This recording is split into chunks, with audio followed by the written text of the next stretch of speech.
Salve, salve, passageiros do Trem das Lives, boa tarde. 18 horas, vulgo 6 da tarde, em ponto. Estamos aqui com vocês em mais esse domingo formidável, para a gente começar o nosso trenzinho.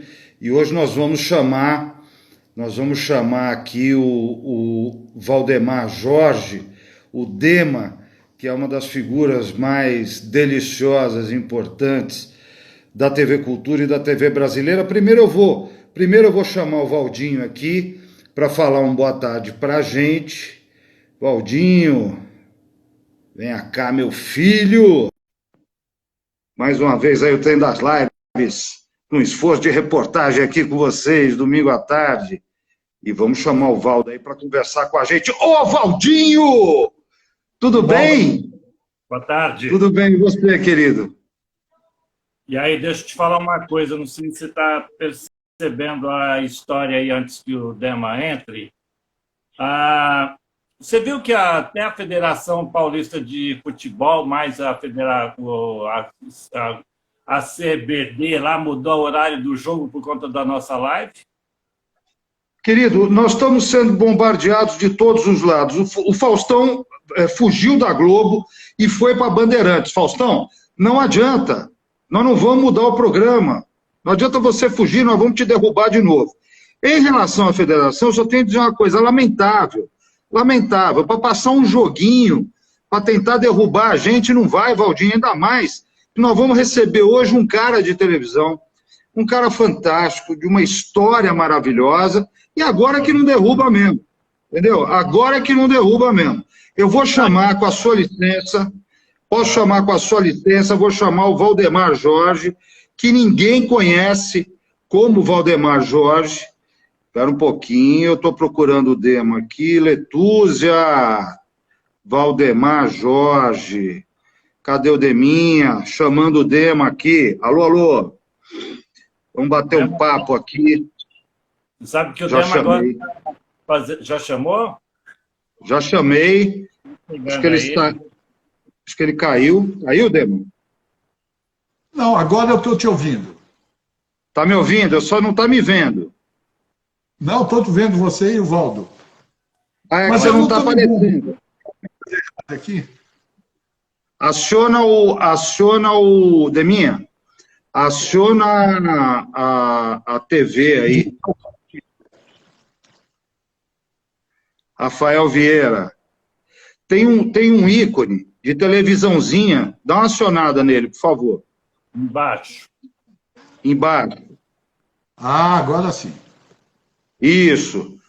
Senão você vai ficar com voz do além aí. Vocês estão me ouvindo bem? Está tudo bem? Não, ouvir a gente está te ouvindo maravilhosamente. Apesar de te ver. Não está me vendo?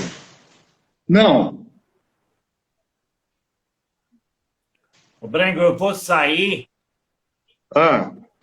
e... Peraí. Deixa eu ver se está tudo certo aqui. Chegou. Já chegou aqui. Já chegou aí? Não chegou aqui, mas não tem problema nenhum. Deixa eu... Você está me vendo, Valdo? Eu estou vendo o Dema, não estou vendo o Dema aqui com o Brengel. Ah, tá. É. O Brengel, dá uma atualizada aí no seu. Puxa um... Tá aqui. O Brengel, o Dema está numa linda de uma paisagem com... Eu estou vendo o Dema daqui. Espera só um pouquinho. Eu não estou vendo o Dema. Eu estou vendo o Dema aqui pelo computador. Tá todo mundo vendo o Dema, gente? Agora tá ok, beleza. Fala, Deminha, tudo bem? Que bom ver vocês aí, pô. Eu Pô, estou até também, pedindo cara. um cara de TV no escuro, né, pô? Tá, não... Liga. Como é que você está, querido?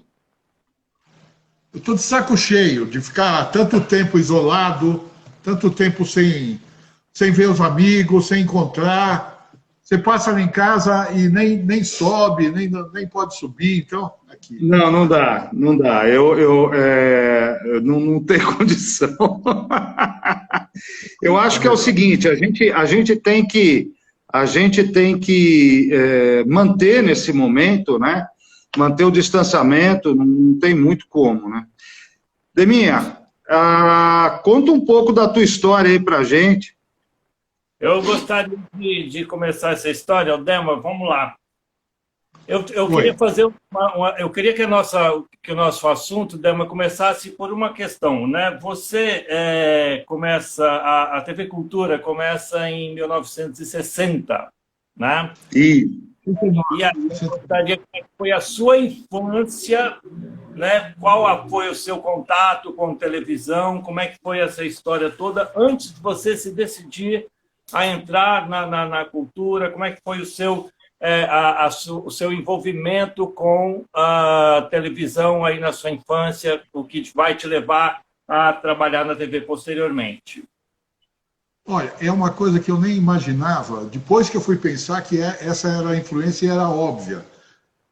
Eu fui morar no aeroporto quando eu tinha 5 anos de idade, perto do aeroporto de Congonhas. Minhas tias eram aeromoças, casaram, e a casa ficou lá e eu fui morar. Essa casa ficava a 3 quarteirões da TV Record. Então, eu ia quase todo dia ver o programa da TV Record, que chamava Pullman Júnior, né? Eles davam um bolo para a gente, milkshake Pullman, né? E eu era entrevistado todo dia. A produção lá, que eu não sabia, falava assim para mim: escuta, na hora que ela falar quantas vezes você veio aqui, você disse que é a primeira. Eu falava: não, mas não é a primeira, eu venho todo dia, eles vão me chamar, tal. Mas foi um negócio, era tudo ao vivo a TV Record nessa época, né? Eu estou falando em 59, 60, 58, na verdade, né? 1958. E só havia 2 câmeras mostrando o programa e tudo era ao vivo. Começava ao vivo, eles falavam para a gente: olha, está no ar, tal, né? Começa a comer, faz isso, faz aquilo. E quando entrava o comercial, a câmera saía lá do estúdio, era uma câmera de 60 quilos, né? Os câmeras eram todos caras fortes, saíam e iam para o comercial, e a gente ficava comendo o bolo Pullman e vendo o comercial lá, e falava: nossa, né?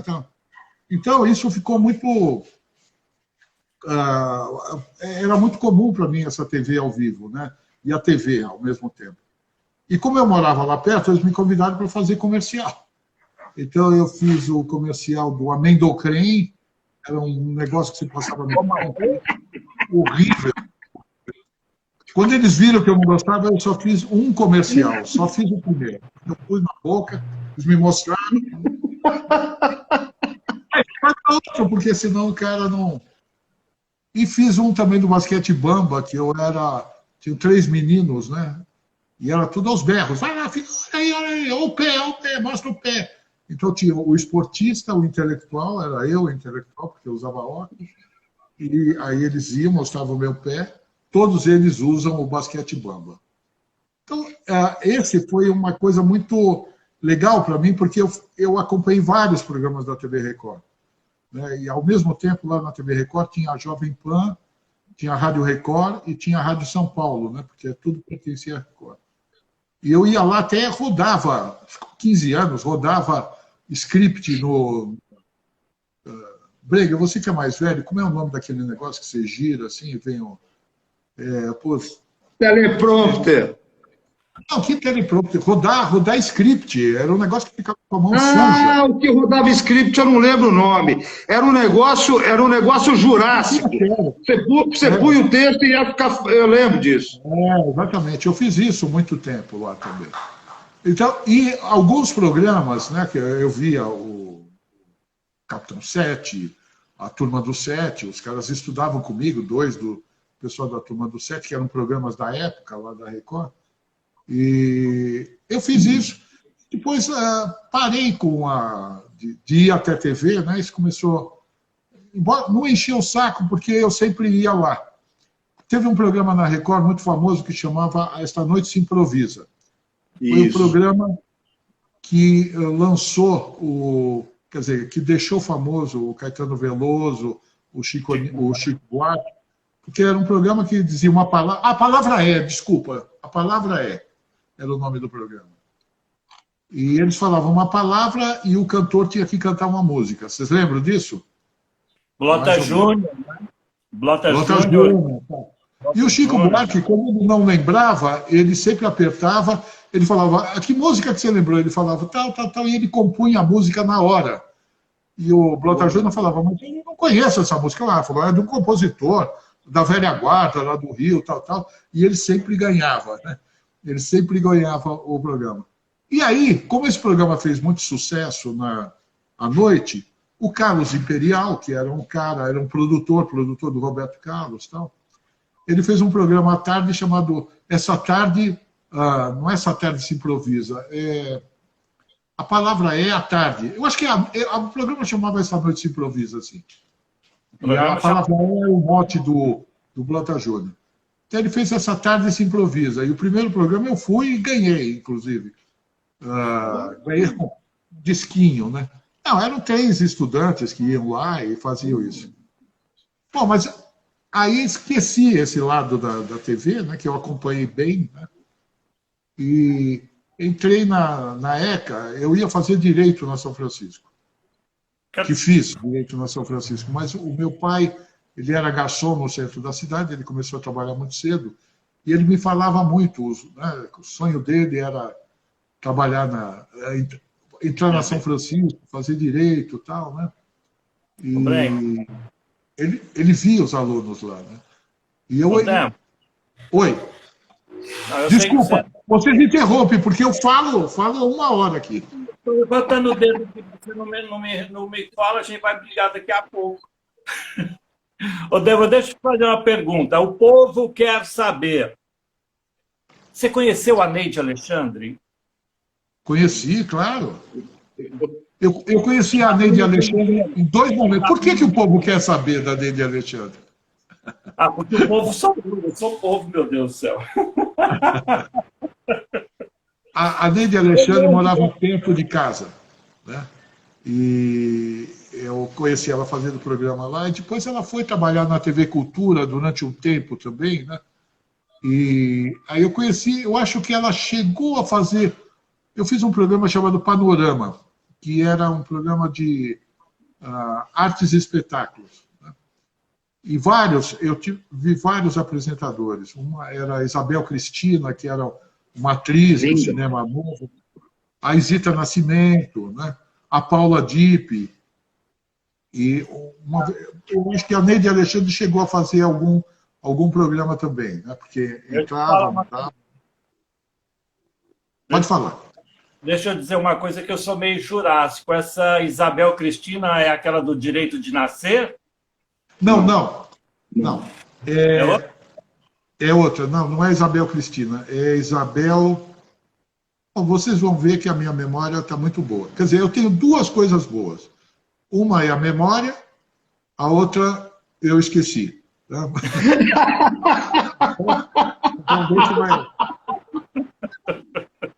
Então vamos lá. Aí você entrou na ECA. Vamos em frente. Então, eu entrei na ECA, na verdade, para fazer cinema, né? A ECA foi um acidente na minha vida, porque eu encontrei um amigo que falou assim, você tem toda a cara de ECA. Eu falei, é?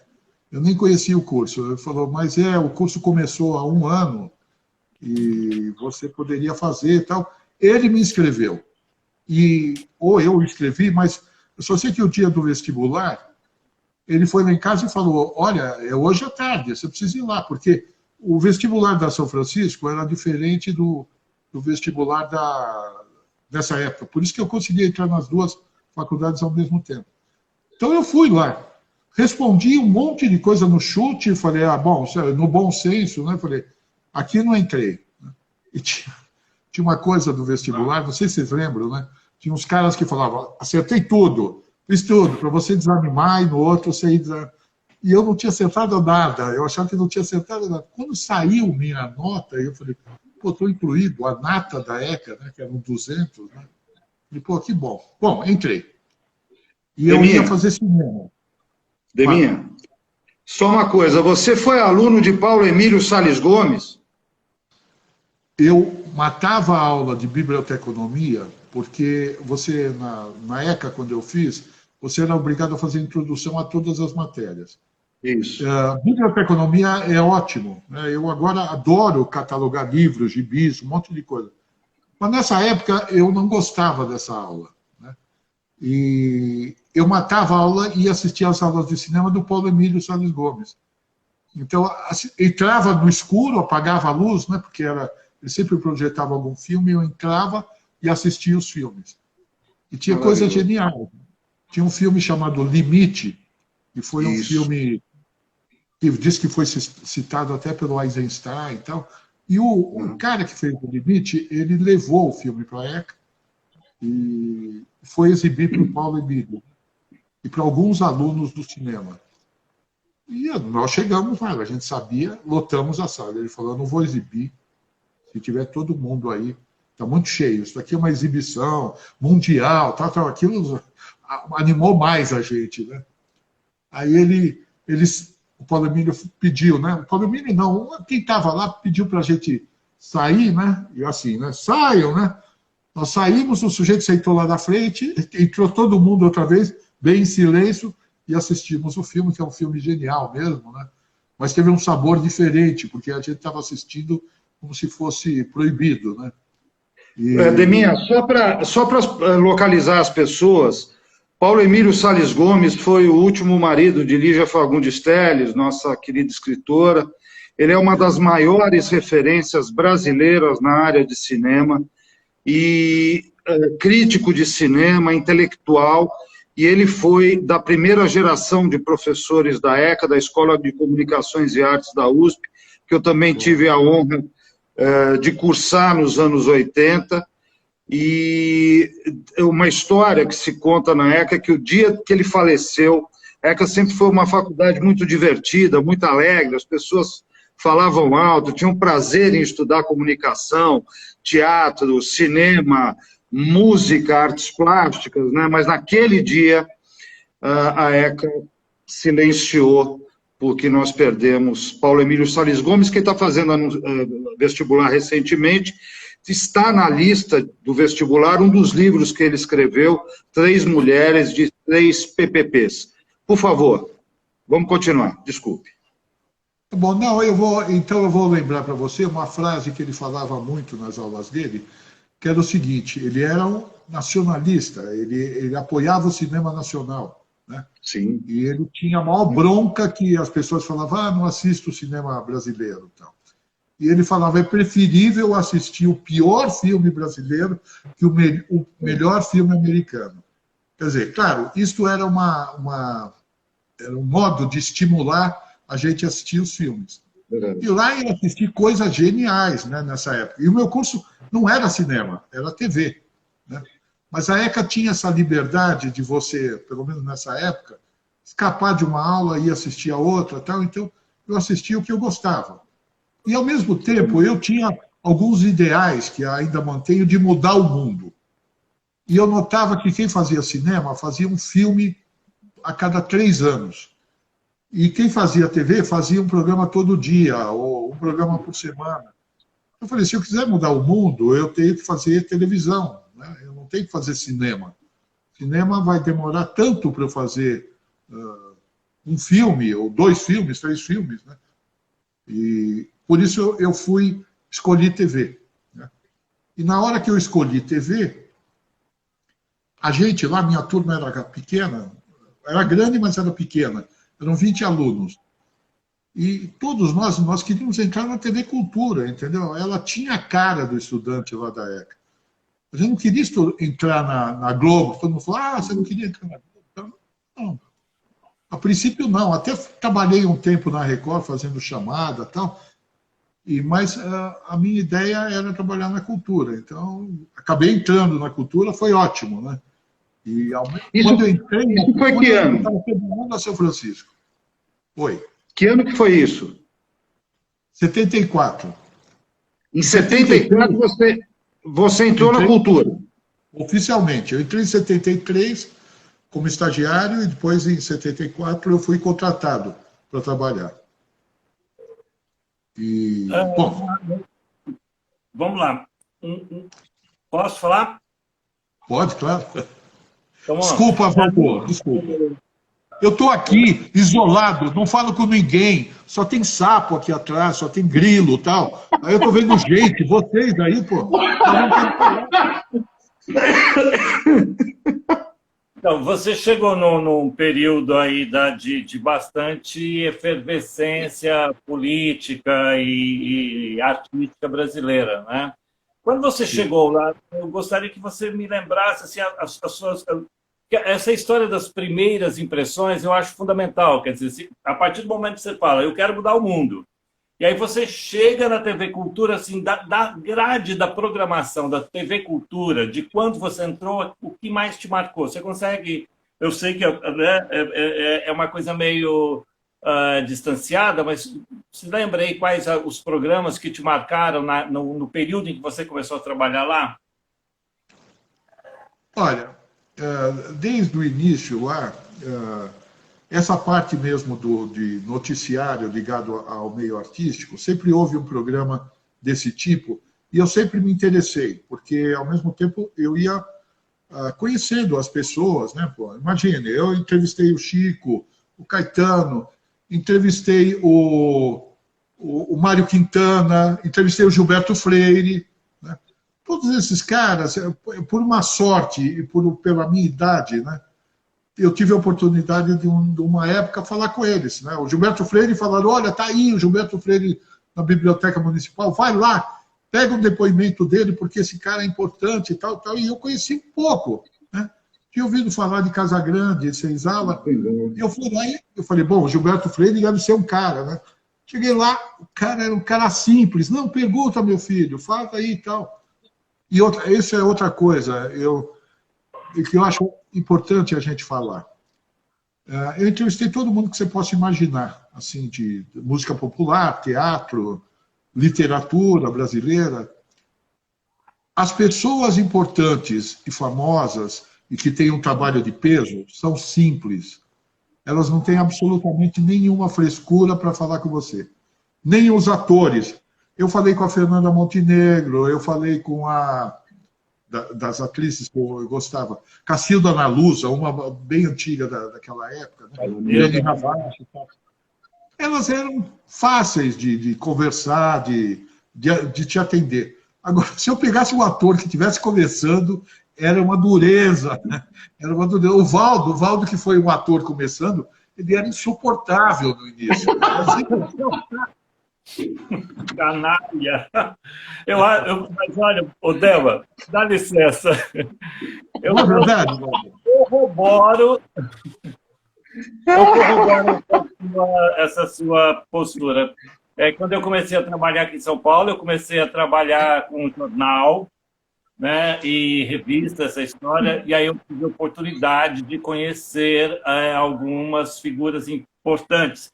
E essa postura é engraçado, quanto maior o cara, mais generoso ele é. Exatamente. Né? Maior... E aí tem aquela estrelazinha, aquele molecote que vai fazer uma novela e vai desaparecer, é o mais chato. Exatamente. Mas deixa eu só te complementar, Valdo. Você falou como era a época. Bom, eu cheguei na TV Cultura, havia um programa sobre cinema que era feito com o Roberto Santos, que foi um grande diretor brasileiro de cinema, né? E eu cruzava com o Roberto Santos e sentava lá tinha um sofá ali da produção. O Roberto Santos estava lá e eu sentava, começava a falar com ele, de falar de cinema e ele falar comigo, né? E ele era um ídolo para mim e o cara estava à minha disposição, sentado assim do meu lado. A TV Cultura começou a fazer teatro e os caras que foram fazer teatro lá eram o Abu Janra, o Ademar Terra, o Antunes Filho, né? O Lima Duarte foi dirigir espetáculos lá. E foi uma época, essa época da ditadura, ao final da ditadura, né, pelo menos, os atores não tinham... As peças eram censuradas, eles não tinham muito trabalho. E a TV Cultura era uma válvula de escape para eles, porque eles eram chamados. Então, os grandes atores do Teatro Nacional, todos foram fazer lá o Teatro 2. Né? Você tinha Esther Góes, você tinha o Otton Bastos, você tinha grandes atores, o Antônio Fagundes, né? Eu lembro... Eles vinham fazer porque era um modo também de ganhar um dinheiro. E trabalhar com diretores como o Ademar Guerra e o Antunes. Oi. Só um segundo, Deminha. Eu lembro da Cacilda Becker fazendo um teatro, eu acho que ainda com... É o nome do teatro agora, aqui na 3 de Maio. Tá. Agora tem o Rui Barbosa, mas não... Não, o outro. Ela fez um teleteatro, era preto e branco ainda na época, eu acho que começo dos anos 70, e eu fiquei... o meu pai estava comigo na sala dizendo, olha, Cacilda Becker, Fernando, não esqueça esse nome. Olha que coisa maravilhosa, né? Você poder estar no meio desses caras. Você estava lá quando o Herzog foi tirado no dia 24 de outubro da redação, depois ele volta para a redação, no dia 25 ele vai para o doicode e é morto. Você estava lá nesse momento, né? Eu não era do telejornal, mas a gente soube, né, no corredor dos programas, né? Na televisão tem um corredor que tem os vários switches, né, onde se corta cada um dos programas. Numa das salinhas estava fazendo o telejornal. Na outra, a gente estava fazendo um musical, outra, e a gente soube e falou, o que está vendo aí, né? Quem é esse pessoal? Não, a polícia veio pegar o Herzog. Né? E aí conversaram com ele e falou, escuta, ele está aqui, ele é o diretor do telejornal, né? O que eu me lembro da época. Falou, ele vai amanhã ele se apresenta, ele não vai fugir daqui. Tal. E eles foram embora, conseguiu, ele foi, ficou lá no jornal, até fechar o jornal, tal, foi para casa e no outro dia a gente ficou sabendo. Foi uma notícia que correu muito rapidamente, muito rapidamente. Apesar da censura, de tudo, no sábado, ele morreu num sábado, quando chegou à tarde, a cidade toda, sabe aquele negócio, um zum, zum, zum? Olha, mataram o Herzog. Né? E houve uma missa do Herzog, na Praça da Sé, que juntou muita gente. Né? Fui nessa missa, claro. E na saída, eu acho que foi o Dom Evaristo Armes que rezou, eu não sei. Dom Paulo. E ele falou, olha, lá fora está cercado pela polícia. Então, vocês saiam, não olhem para ninguém, não provoquem ninguém, vão andando em grupo, saiam e sumam. Né? Não, tomem cuidado. A gente saiu, né? Cantando o hino nacional, né? E saímos e fomos embora. Né? E não aconteceu nada mesmo com a gente, mas foi um momento que foi a primeira vez, né, em meio a toda a censura que havia, que uma coisa não conseguiram abafar. Não. Essa não conseguiram abafar, porque foi uma coisa tão absurda e tão cruel, né, que as pessoas... essa notícia vazou. E a notícia fez mexer a política, aí a história vocês conhecem. Né? Na verdade, foi um culto ecumênico com Dom Paulo, com o reverendo Wright e com o Rabino Sobel, que tinha acabado de chegar no Brasil. Foi a primeira atitude política massiva contra a ditadura depois do AI-5, não é? E foi um momento muito importante. O Herzog foi tirado dali no dia 24, que era uma sexta-feira, negociaram, como você falou, ele voltou, terminou o telejornal, se apresentou no outro dia de manhã, no sábado de manhã, no doicode, foi preso, torturado, morto. Uma pena, uma coisa horrorosa. Vamos lá, Valdinho. Eu queria comentar um aspecto que o Dema... Eu estava vendo um filme lá, um vídeo do Dema, e um depoimento da TV Cultura, e me chamou a atenção um aspecto que é o pessoal fazendo música. Vamos falar um pouquinho de música agora, que o pessoal fazia música sem cachê, os shows, e aí você cita alguns lançamentos de discos, ensaios, festivais. vamos falar sobre a música, né? Você deu uma palhinha sobre teatro, eu acho que assim a gente poderia fazer uma live só falando do Antunes, do Abu, do Ademar Guerra, né? Mas vamos falar um pouquinho de música para a gente cobrir um pouco a sua trajetória. E o pessoal trabalhava de música brasileira. Música era... Você tinha vários programas musicais lá na TV Cultura. E tinha isso que você falou, né? Não se cobrava um cachê da TV Cultura. A TV Cultura não tinha como pagar o cachê desses músicos. Mas eles tinham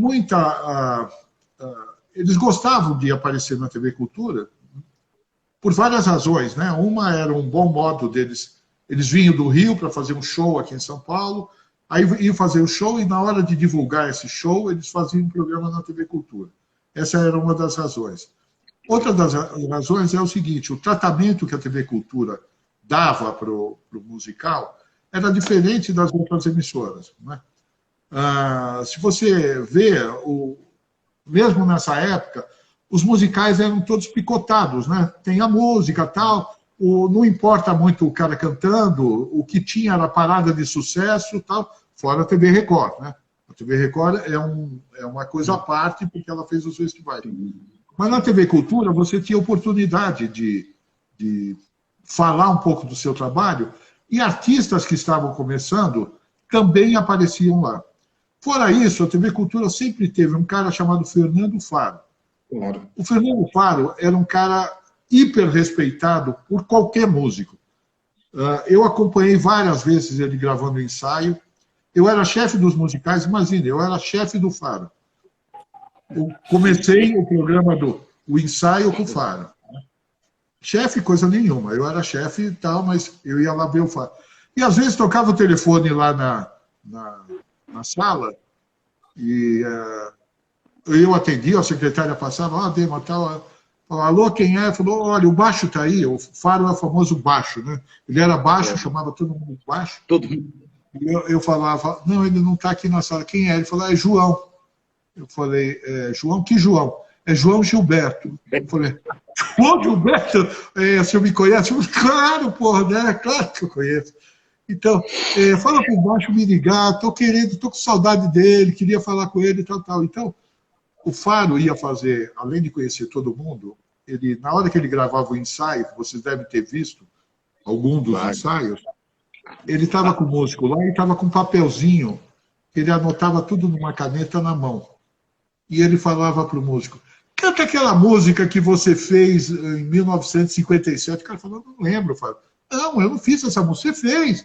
Não, você fez. Quer ver? É assim, ó, papai cantava a música pro cara, o cara falou, puta mesmo, tinha esquecido dessa música. Então, ele conhecia a obra do cara mais do que o próprio cara, né? Fora que era uma pessoa muito boa, né? Aquela pessoa que qualquer um se apaixona de cara, né? Porque ele era o sujeito que tratava todo mundo com carinho, chamava todo mundo de baixo e trazia grandes nomes. Então, as pessoas sabiam também que, além desse respeito que tinha pelo trabalho dos músicos, tinha um cara chamado Fernando Faro lá. Então, esse negócio é sério. Quem não conhecia a TV Cultura sabia. Esse negócio é sério, né? A principal coisa para uma emissora era ter confiabilidade, né? O cara sabia que, indo lá na TV Cultura, não iam fazer perguntas imbecis, não iam cortar a música que ele cantou, iam deixar a música no ar, né? Ou se cortasse, iam discutir com ele porque cortaram, porque deu problema de áudio, qualquer coisa assim. Então, isso foi importante para esse respeito que tinha os musicais. Eu fiz vários musicais. Só para pontuar, os Racionais MCs, coisa de 15 anos atrás, ou mais, eles não iam em programa televisivo nenhum. O Fernando Faro convidou e eles foram. E aí disseram ao vivo, nós só viemos porque nós o respeitamos demais. Você merece a gente estar aqui. Quer dizer, você vê o nível de... isso só corrobora o que você estava falando, né, Ademir?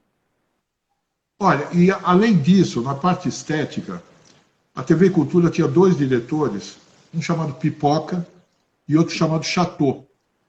Eles eram geniais, né, para cortar um musical. Na verdade, quando tanto o Pipoca como o Chateau cortavam os musicais, quando acabava o musical, os cameramen caíam no chão de tão cansado que ficavam. Ele vai lá, pega isso, e fazia, e até a própria orquestra, né? Por exemplo, a TV Cultura fez muito música erudita também, até hoje faz.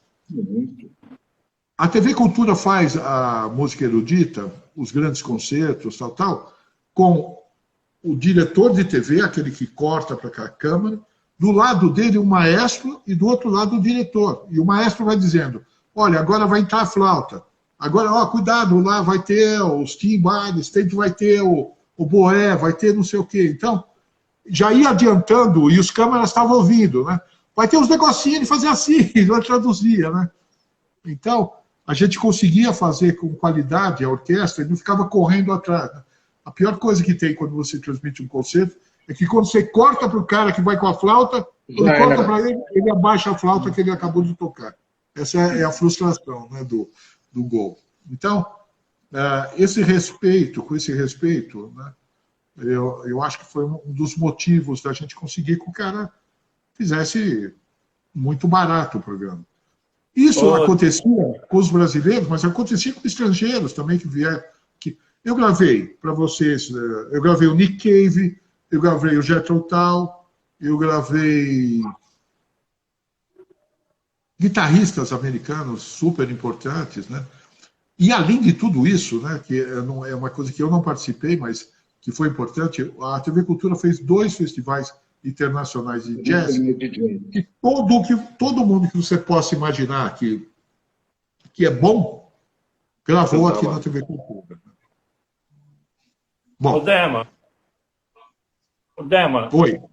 Aquele esquema que eu acho genial, porque assim, eu me lembro, a Jennifer está comentando aqui o especial da Elis, e eu me lembro da Elis comentar em entrevista que ela adorava ir na Cultura porque eles botavam uma luzinha em cima dela e deixavam ela cantar. E esse esquema, né, do pessoal no programa do Faro, do ensaio dele, fazia a pergunta meio que em off, a gente, né, não ouve a pergunta, ele vai conduzindo o depoimento. Você lembra, sabe como é que começou esse esquema, que eu acho genial, de deixar E antes que a gente prossiga, antes que você continue... Você pode responder essa pergunta, por favor, mas o Marcelo Abud, nosso amigo, quer que você fale sobre o Menudo. Aliás, nossa homenagem ao pai que morreu ontem, né? Infelizmente, aos 51 anos. Aqui, o Trem das Lives é notícia também.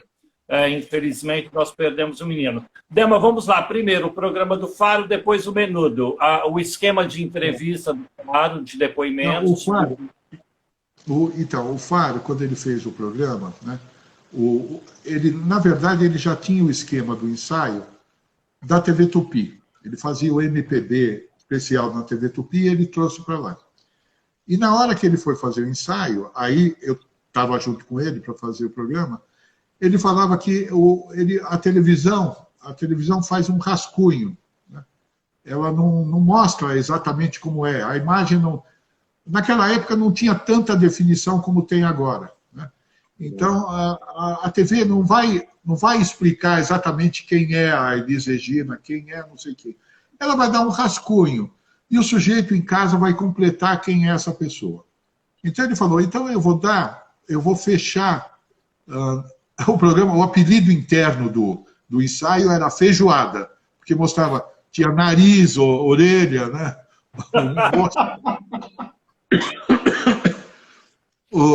Mas era o seguinte, eu quero que o espectador ele tenha foco na pessoa que nós estamos fazendo o programa.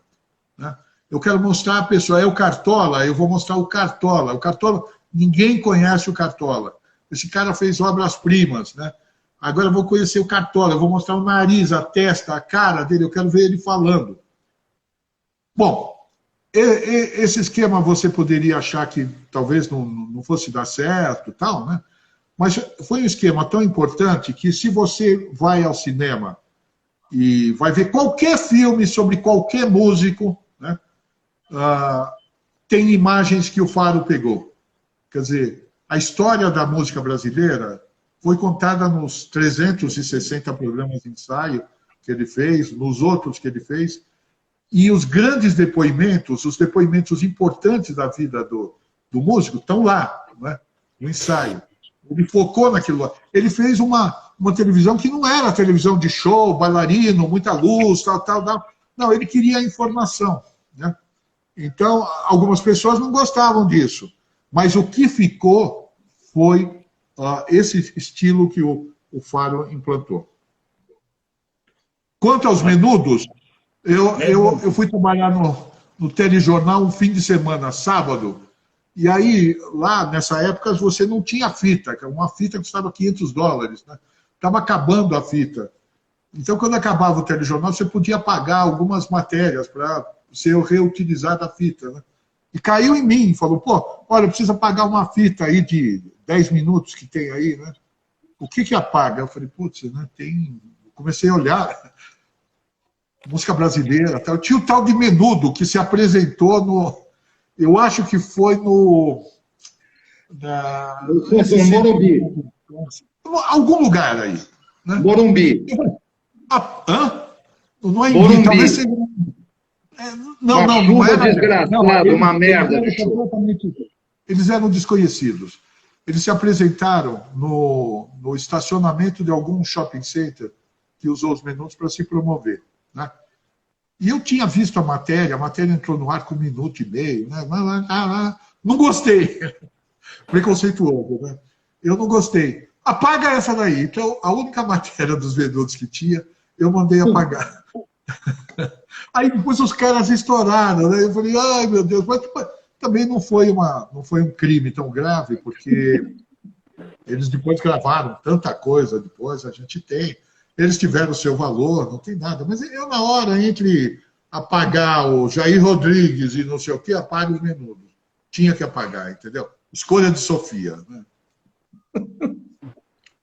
O Abud está sendo cruel comigo, pô. Isso é a história que eu tenho que contar aqui. O Abud, vamos entrar agora, vamos falar um pouquinho sobre os programas infantis, né? Que você tem uma participação muito, muito importante nesse universo, e é um dos grandes destaques, talvez até internacionais da TV Cultura, né? Porque o Castelo Rá-Tim-Bum, por exemplo, atravessou fronteiras, né? E, enfim, assim como a TV Cultura trouxe a Vila Sésamo, exportou o Rá-Tim-Bum, vamos dizer assim. Vamos falar sobre os infantis. Você fazendo programa para criança, eu queria ver. Eu gostava de fazer. Meus filhos eram crianças, né? Aconteceu o seguinte: eu fiz o teleteatro, depois eu tinha feito a reportagem, e aí eu ganhei uma bolsa de TV educativa no Japão, na NHK, NHK, em 1980. E eu fui para o Japão e fiquei 4 meses lá e fiz um curso de TV. Mas eu acabei caindo mais na área de programas infantis, né? E o Japão tinha programas incríveis, né? Tinha uns que ele chamava Together with Mama, que era um programa para ser assistido junto com a mãe. O filho era para assistir junto com a mãe. Lá no Japão eu aprendi uma coisa super importante.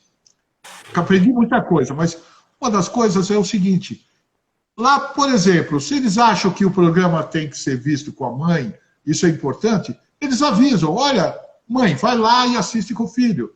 Eles entregam essa mágica do programa, não ficam escondendo essa coisa.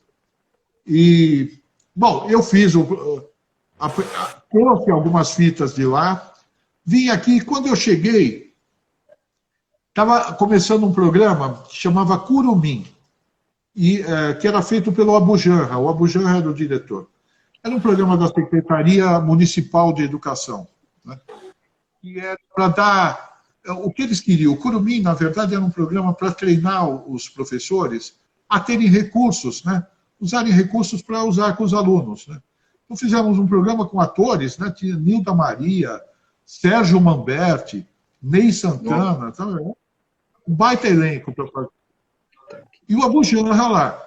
Mais do que eu, Valdo, o Abu Janra Quando ele viu 60 crianças para entrar no estúdio, e as crianças berrando, ele falou assim, o que eu vou fazer com esse pessoal? Deixa eles lá fora.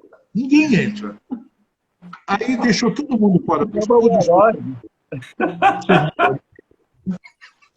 Falou assim, ilumina tudo, distribui as câmeras, esconde os cameramen de todo mundo, ninguém fala nada, abre a porta e deixa elas entrarem. Eram crianças, 60 crianças, com 6 anos de idade, que eram ali da Vila Brasilândia, Vila Holanda, bairros afastados e mais próximos da TV Cultura. As crianças entraram, né, subiram tudo, tinha pneus coloridos no chão, pegaram os pneus, viraram, e a gente não falou nada. A gente ficou meia hora gravando aquela loucura. Quebrou parte do cenário, porque um monte subiu. Só cuidado que vai cair dali de cima, não pode subir aí, né? Bom, então, deu para fazer um programa. A gente juntou essas partes. O primeiro programa quase foi um programa experimental. E a gente começou a gravar algumas sessões para dar sentido àquilo lá. E tinha muitos bonecos, né? Eu tinha vindo do Japão e o que eu trouxe de experiência é o seguinte: o programa infantil tem que ter, vale até hoje, se tiver alguém vendo, música, bonecos, uma espécie de palhaço, né? Palhaço, um animador e animação. Quer dizer, essas são 4 regras que faz parte para você pegar a criança. E o programa tinha isso, né? Trabalhava com isso. Nós fizemos o primeiro piloto e exibimos.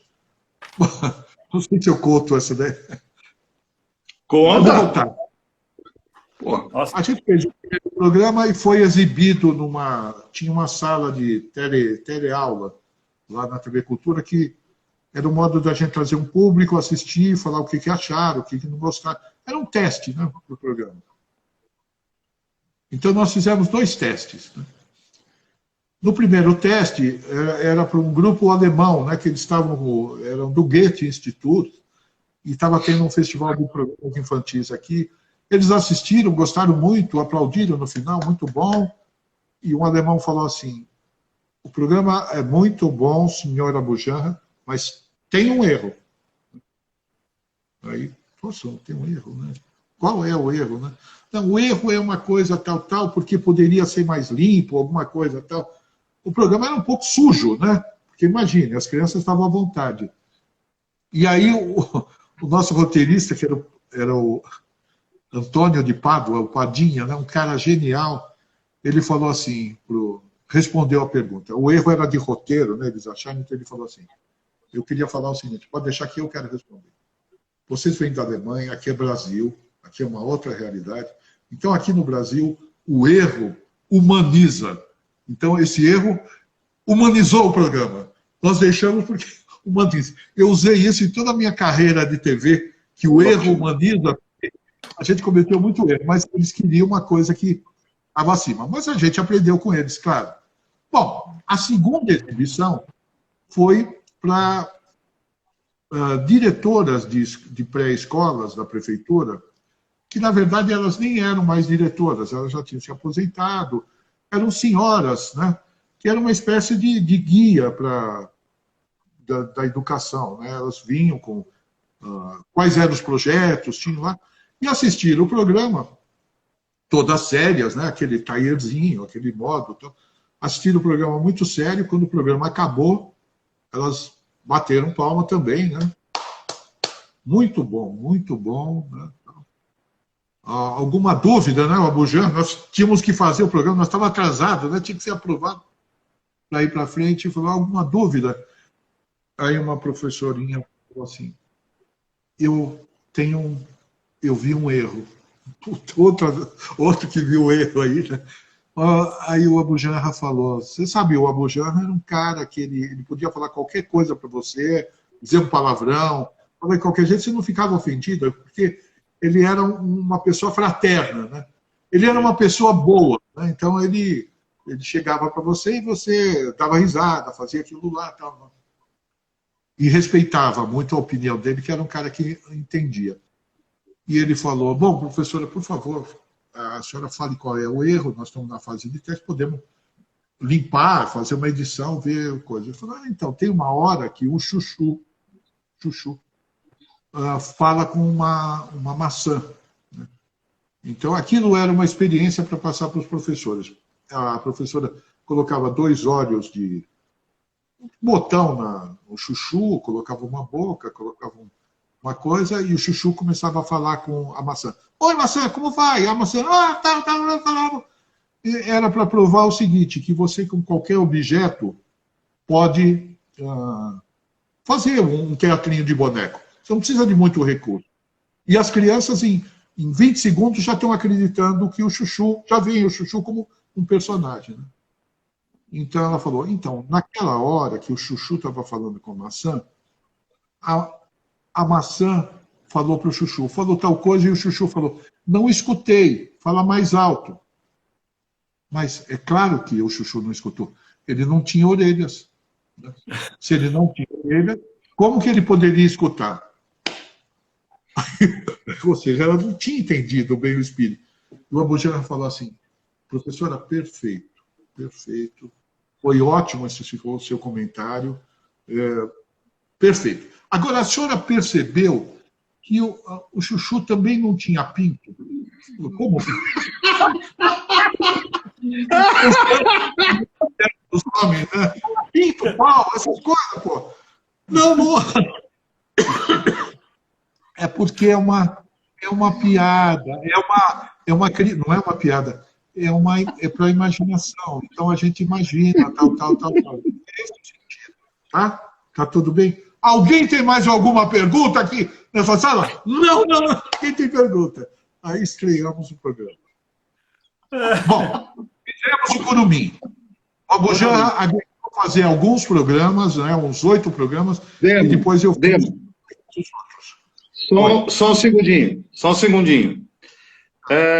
Nós temos ainda 7 minutos do Trem das Lives. Passa muito rápido, ainda mais com você. E você me desculpe, eu preciso mostrar uma coisa. Não o pinto. O livro da Inesita. Putz. Uma das maiores honras da minha vida foi no final de 2012, ir ao MIS. Era um lançamento de 5 livros da coleção Aplauso. E, queridos, que vocês estão assistindo, por favor, esse livro foi escrito pelo Dema, desta personagem maravilhosa, amiga do Dema, e eu levo esse livro com carinho. Tem aqui os autógrafos da Inesita e do Dema. Foi uma das coisas mais lindas do mundo. Eu levei 2 livros, Dema, para mim e um para o meu pai, que até hoje se emociona quando lembra desse presente e lembra do que você escreveu. Parabéns. Que bom, que bom. A Inesita, depois do Curumim, só para completar, nossa, eu falo demais mesmo, porque eu falei para o Valdo ontem, será que a gente tem papo para falar 1 hora? Mas... grilos. Então, mas depois com a experiência do Curumim, né, eu fui fazer o Bambalalão. Eu fui chamado para fazer o Bambalalão e eu fiz o Bambalalão. Foi um dos maiores prazeres meus lá na TV Cultura, foi fazer o Bambalalão. Eu ganhei o APCA fazendo o Bambalalão lá, né? Eu já tinha ganho um APCA, quer dizer, quem ganhou foi o Abujamra, que a gente fez um programa chamado Dimensão 2, com o Mário Chami, que era um programa maluquérrimo, né? Durou 20 programas. Bom, eu fiz o Bambalalão, né? Que eu aprendi muito com aquele elenco maravilhoso lá, e depois eu passei a ser chefe lá na TV Cultura. Eu fui ser chefe do infantil, na época do Catavento, né, da preparação do Rá-Tim-Bum, que foi o programa com o Fernando Meirelles, antes do Castelo Rá-Tim-Bum. Só para dizer uma coisa, para completar isso, Valdo, a tradição da TV Cultura. No começo da TV Cultura, no começo dos anos 70, o Ademar Guerra fazia o Hair e ele trouxe todo o elenco do Hair, Sônia Braga, todo aquele pessoal que ficava pelado para fazer o Vila César. Né? E nós fizemos na TV Cultura e foi um sucesso. E aí a gente começou a treinar cenógrafo, bonequeiro, todo o pessoal, porque um programa de televisão não é um diretor, é 40, 50 pessoas. Né? O Castelo Rá-Tim-Bum tinha 300 pessoas para fazer o Castelo Rá-Tim-Bum. E esse pessoal foi sendo treinado. Quando chegou no Bambalalão, eu já tinha bonequeiros ótimos, né? Já tinha o Chiquinho Brandão, já tinha a Eda Helena, já tinha gente que sabia, né? Muito disso, a Memélia de Carvalho e tal. Aí, depois, tanto que daí foi a evolução para o Catavento, que ganhou o prêmio no Japão, depois foi o Rá-Tim-Bum e depois foi o Castelo, né? Que é um sucesso até hoje, porque as crianças nascem todo ano e o programa vai. E aí eu fui fazer um musical, e no musical tinha a Inesita Barroso, era o programa da Inesita, né? O Viola Minha Viola. E Inesita era uma batalhadora, briguenta, porque eu tinha uma certa pressão assim, de colocar, bom, vamos trazer. Estava começando essa música do Zezé de Camargo e Luciano, todo esse outro, um outro sertanejo, que não era sertanejo, desculpa. Fazia questão de não chamar música caipira de música sertaneja. É a música que tem no Nordeste, é no sertão. A música caipira brasileira é a música que se faz em São Paulo, Minas, Goiás e Mato Grosso. É uma região que tem uma cultura muito parecida, né? Cultura do interior. E ela falava assim, não, nós temos que fazer um programa.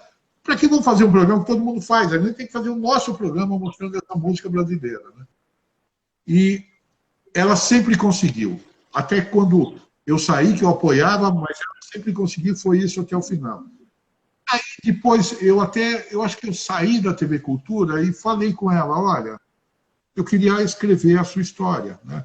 Porque é tão bacana, né? Eu já sabia muito da história dela. Ela estava com 85 anos, fazia o programa, fazia show, né? Ia para o interior, dava aula, porque ela precisava de dinheiro para sobreviver. Né? Imagine, uma estrela dessa, que foi estrela da Vera Cruz, foi. Né? Isso mostra como o artista brasileiro. Infelizmente, Deminha, nosso tempo acabou. A Márcia Marina deu uma sugestão e a gente vai querer, em algum momento, trazer você novamente. Me perdoe, tem muito mais para falar. E Inesita Barroso também estudou na Escola de Comunicações e Artes da USP, no curso de Biblioteconomia. Dema, emoção demais, saudade demais de você e uma emoção muito forte. Eu quero frisar, para terminar, que o Dema, Valdemar Jorge, nunca o procurem, mas procurem o Dema, porque o Dema é uma referência fundamental na TV brasileira. Dema, um beijo enorme. Valdinho, um beijo enorme. Me perdoem, o programa tem 1 hora, nós vamos trazer você de novo. Muito obrigado, querido. Bom. Tchau, muito obrigado. Foi um prazer falar com vocês, amigos meus, além de colegas, professores, e fazer o programa juntos. Tchau. Deus abençoe a todos. Uma boa semana a todos e até a semana que vem, tem das lives especial do Dia das Mães. Vamos correr e assistir o programa de novo no YouTube. Valeu, gente. Obrigado.